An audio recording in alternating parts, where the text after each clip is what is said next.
and endanger themselves and others on the subway system, on our streets. Dr. Fassan, the Department of Health and Mental Hygiene, is really moving around, wrapping around services, move them into care, being more proactive in what we were doing. We're not walking by this stuff anymore.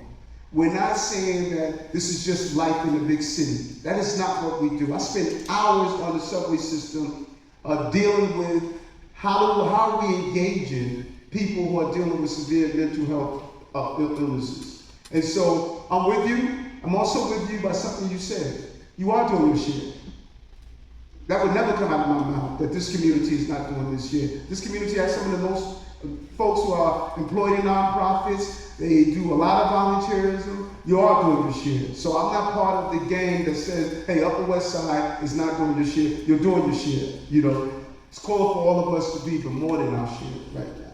That's how this thing's are. But I'm with you. I would like for you to be part of the roundtables that we're having of how do we fix this sick shelter system that has perpetuated and has grown into a monster. We need to rein it back under control. So my team is going to connect with you. I'd love for you to be a part of that conversation. Can I add on? Yes, who's that? Who's that? Oh, yes. Yeah, I just wanted to add on about the policy around leaving shelter during the day. That was the case, that was ended about 15 years ago, give or take.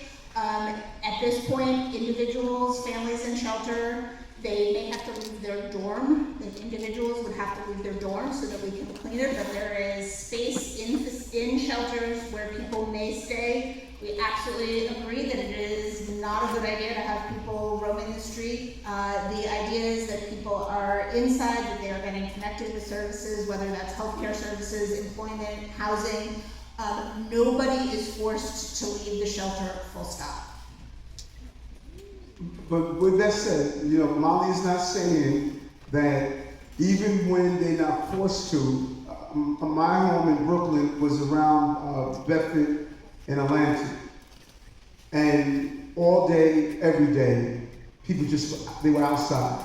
You know, I was up in Harlem the other day, people just outside.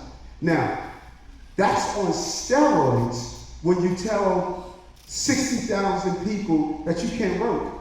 You can't do anything. You can't even volunteer. We wanted to get migrants to help volunteer to clean the street that they wanted to do. We can't even get them to do that. We can't give them a stipend. We can't even allow them to do anything. They have to sit around all day doing nothing. Now imagine you 18 to 24 years old, all day you're doing nothing. Remember what we were doing at 18?